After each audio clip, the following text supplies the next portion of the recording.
আমার ক্লাসে সবাইকে স্বাগত। আশা করি তোমরা সকলে খুব ভালো আছো। তাহলে চলো আমরা ক্লাস শুরু করি। আজ আমরা ক্লাস 5-এর আমার গণিতের 152 ও 153 পৃষ্ঠার অঙ্কগুলো করব। এখানে দেখো টাকা পয়সার যোগ বিয়োগ আছে। এক দাগে বাবা বাজার থেকে 17.80 টাকার বেগুন, 25.70 টাকার পেঁয়াজ ও 12 টাকার লেবু কিনেছেন। বাবা মোট কত টাকার বাজার করেছেন? এখানে দেখো যোগটি করে দেওয়া আছে। কত টাকার বাজার করেছেন সেটি করতে গেলে আমাদের যোগ করতে হবে। যোগ করে আমরা এখানে কত পেয়েছি দেখো, 55.50 টাকা। 55.50 টাকা অর্থাৎ 55 টাকা 50 পয়সা। তাই দেখো উত্তরে বলা হয়েছে বাবা 55.50 টাকার বাজার করেছেন, অর্থাৎ 55 টাকা 50 পয়সার আনাজ কিনেছেন। প্রথম অঙ্কটি তো করে দেওয়া হয়েছে, তারপরে দুই দাগের অঙ্কটি দেখো করে দেওয়া হয়নি, এটি আমাদের করতে হবে। দুই দাগে কি বলা হয়েছে, শম্পা দোকান থেকে 25.50 টাকার খাতা, 5.50 টাকার পেন, 120.50 টাকার বই কিনল। শম্পা মোট কত টাকার জিনিস কিনল? এটিও আমাদের যোগ করতে হবে। অঙ্কটিকে এখানে বসিয়ে নিয়েছি। তো তিনটি সংখ্যা আছে। খাতা কেনা হয়েছে 25.50 টাকা, পেন 5.50 টাকা আর বই 120.50 টাকা। তিনটিকে যোগ করি, যোগ করে দেখি কত পাওয়া যায়। 0 0 0 যোগ করলে 0, 5 আর 5 10 আর 5 15, 5 হাতে 1, সেই 1 বাদিকে 5-এর সাথে যোগ হলে 5 আর 1 6 আর 5 11, 11-র 1 হাতে 1, 2 আর হাতের 1 3 আর 2 5 আর বাদিকে আছে 1। তাহলে আমরা কত পেলাম? 151.50 টাকা। আমাদের কাছে জিজ্ঞাসা করা হয়েছিল শম্পা মোট কত টাকার জিনিস কিনল। যেহেতু কথার অঙ্ক সেহেতু আমরা উত্তরটি এইভাবে লিখে দেব, 151.50 টাকার জিনিস কিনল।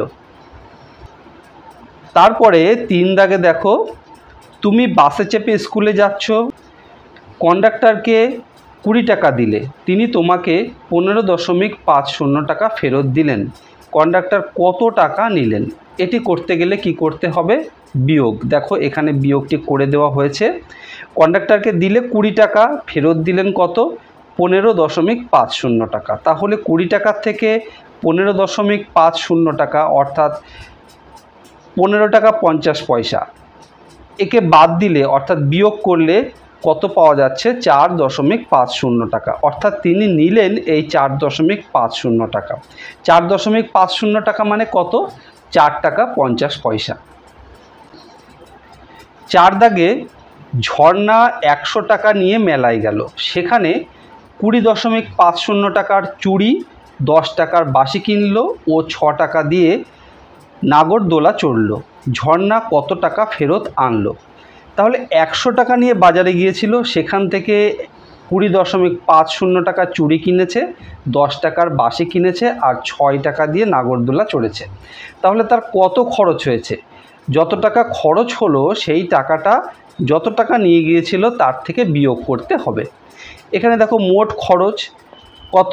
20.50, তারপরে 10 টাকা, 10.00, তারপরে 6 টাকা। তো এই তিনটিকে যদি যোগ করি কত হচ্ছে দেখো, 0 0 0 এখানে 0, 5 0 আর 0 যোগ করলে 5 আর এখানে 0 0 6, তাহলে 6, 2 1 3 আর কিছু নেই। তাহলে এখানে কত হলো? 36.50 টাকা। এইবার আমরা কি করব? যত টাকা নিয়ে গিয়েছিল তার থেকে এই টাকাটা বিয়োগ করব। 36.50 টাকা বিয়োগ করব।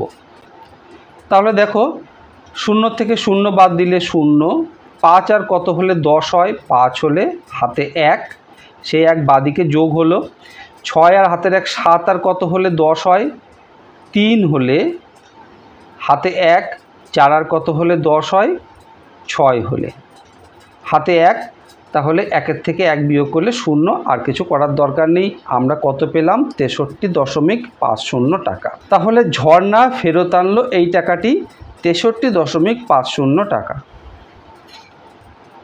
5 দাগে দেখো সানিয়া 150.50 টাকায় 1 ঝুড়ি আম কিনলো, বাজারে গিয়ে 175 টাকায় বিক্রি করলো। সে বিক্রি করে কত টাকা বেশি পেল? কি করতে হবে? দেখো, যে টাকায় কিনেছে তার থেকে বেশি টাকায় সে বিক্রি করেছে, তাহলে কত বেশি পেল সেটি বের করতে গেলে আমাদের বিয়োগ করতে হবে। বেশিটার থেকে কমটা আমরা বিয়োগ করব। তাহলে বিয়োগ করলে দেখি কত হয়। 0 থেকে 0 বাদ দিলে 0, 5 আর কত হলে 10 হয়, 5 হাতে 1, 1 আর কত হলে 5 হয়, 4 হলে, 5 আর কত হলে 7 হয়, 2 হলে, 1-এর থেকে 1 বাদ দিলে 0, তাহলে আমরা পেলাম 24.50 টাকা। যেহেতু এটি কথার অঙ্ক, আমরা উত্তরটি কথায় লিখে দেব। উত্তর হবে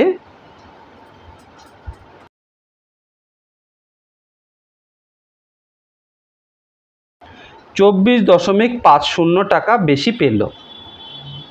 তারপর 6 দাগে দেখো আছে রবি 50.30 মিটার লম্বা ফিতে থেকে দুটো টুকরো কেটে নিল। টুকরো দুটোর দৈর্ঘ্য যথাক্রমে 10.20 মিটার ও 11.30 মিটার। রবি মোট কত দৈর্ঘ্যের ফিতা কাটলো ও কত দৈর্ঘ্যের ফিতা পড়ে রইল? তাহলে কত দৈর্ঘ্যের ফিতা কাটলো সেটি বের করতে গেলে এই দুটো ফিতেকে আমাদের যোগ করতে হবে, আর কত পড়ে রইল সেটি বের করতে গেলে যোগ করে যেটা পেলাম সেটি এই 50.30 থেকে বিয়োগ করব। দেখি অঙ্কটি করে কত হয়। দেখো, রবি এই দুটো টুকরো কেটে নিয়েছে, তাহলে এই দুটো টুকরোর দৈর্ঘ্য কত যোগ করতে হবে। যোগ করে দেখি, 0 0 যোগ করলে 0, 2 আর 3 5, দশমিকের নিচে দশমিক, 0 আর 1 যোগ করলে 1, 1 আর 1 2, তাহলে আমরা পেলাম 21.50 মিটার।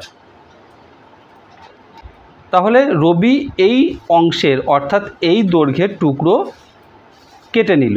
এইবার কতটুকু পড়ে রইল সেটি করতে গেলে আমাদের ফিতের মোট যে দৈর্ঘ্য তার থেকে কেটে নেওয়ার অংশটি বাদ দিতে হবে। দেখো, ফিতের দৈর্ঘ্য ছিল 50.30 মিটার, তাহলে 50.30 মিটার এর থেকে আমরা বাদ দেব যে অংশটি কেটে নিল, অর্থাৎ 21.50 মিটার।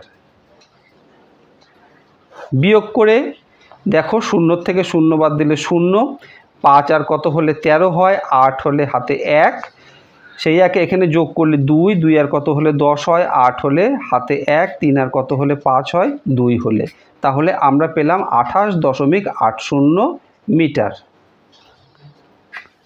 আমাদের কাছে উত্তর চাওয়া হয়েছিল, দেখো রবি মোট কত দৈর্ঘ্যের ফিতা কাটলো ও কত দৈর্ঘ্যের ফিতা পড়ে রইল। উত্তরে আমরা লিখব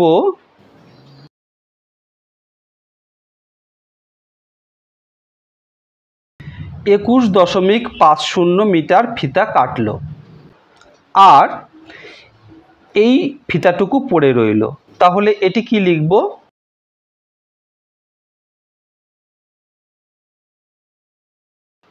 28.80 মিটার ফিতা পড়ে রইল। এরপর 7 দাগে দেখো আছে 14.09 মিটার লম্বা বাঁশের 4.2 মিটার কাদায় 3.01 মিটার জলে আছে। জল ও কাদায় মোট কতটা ডুবে আছে? জল কাদার উপরে কত মিটার বাঁশ আছে? তাহলে এই অঙ্কটি আর আগের অঙ্কটি 6 দাগের অঙ্কটি দেখো একই রকম। চলো এই অঙ্কটি করি। কি করতে হবে? কাদায় যতটুকু আছে আর জলে যতটুকু আছে দুটিকে যোগ করতে হবে। দেখো, কাদায় 4.2 মিটার আর জলে আছে 3.01 মিটার। এই দুটিকে যোগ করলে আমরা পাচ্ছি 1, 2 আর 0 যোগ করলে 0, 4 আর 3 7, তাহলে 7.01 মিটার। এই 7.01 মিটার বাঁশ কাদায় এবং জলের মধ্যে আছে। তারপর বলেছে জল কাদার উপরে কত মিটার বাঁশ আছে। তাহলে 14.9 মিটার বাঁশটি লম্বা, যতটুকু কাদা এবং জলে আছে সেটুকু বাদ দিলে কতটুকু কাদা এবং জলের উপরে আছে সেটি আমরা পাবো। তাহলে 14.9 মিটার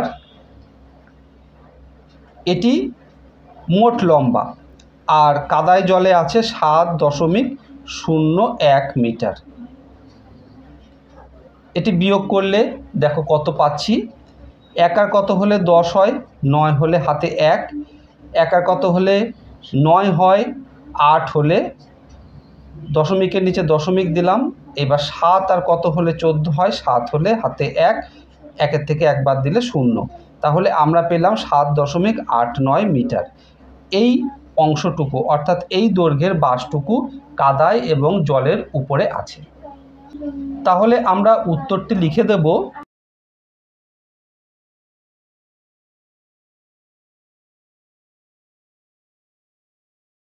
কাদায় ও জলে 7.01 মিটার আছে, আর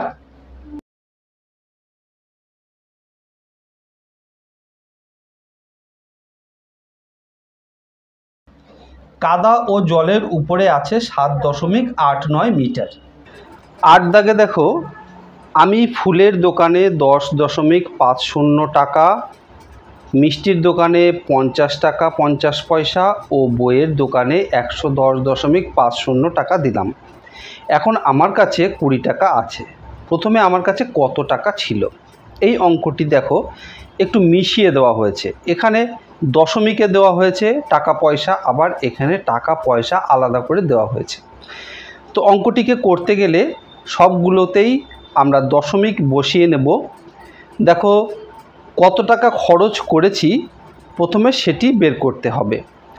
ফুলের দোকানে 10 টাকা 50 পয়সা অর্থাৎ 10.50 টাকা, মিষ্টির দোকানে 50 টাকা 50 পয়সা অর্থাৎ 50.50 টাকা, বইয়ের দোকানে 110.50 টাকা। এই তিনটে যোগ করার পরে দেখো আমার কাছে আরও 20 টাকা আছে। তাহলে এই তিনটি যা হলো তার সাথে আরও 20 টাকা যেটি আমার কাছে আছে সেটিকে যোগ করলে প্রথমে আমার কাছে কত ছিল সেটি পাওয়া যাবে। দেখো কিভাবে করতে হবে। তো যত টাকা আমি খরচ করলাম সেই টাকাগুলিকে যোগ করলে কত টাকা হচ্ছে। এখানে দেখো 0 0 0 0, 5 আর 5 10 আর 5 15, 5 হাতে 1, দশমিকের নিচে দশমিক দিলাম। আর এখানে দেখো 3টে 0, তার সাথে হাতের 1 যোগ করলে শুধু 1 হলো। 1 আর 5 6 আর 1 7, আর এখানে 1, 171.50 টাকা এটি আমি খরচ করেছি। এখন আমার কাছে 20 টাকা আছে। তাহলে প্রথমে আমার কাছে কত টাকা ছিল? যত টাকা খরচ করলাম এর সাথে এখনকার টাকাটি যোগ করব। 20 টাকা এখন আছে, এই টাকাটি আমি যোগ করলাম। তাহলে যোগ করে দেখো 0 0 0, 5 আর 0 যোগ করলে 5, দশমিকের নিচে দশমিক, 1 আর 0 1, 7 আর 2 9, আর এখানে 1, 191.50 টাকা। তাহলে প্রথমে আমার কাছে এই টাকাটি ছিল। যেহেতু কথার অঙ্ক আমরা উত্তরে লিখে দেব। প্রথমে আমার কাছে কত টাকা ছিল আমরা খুব সংক্ষেপে লিখব।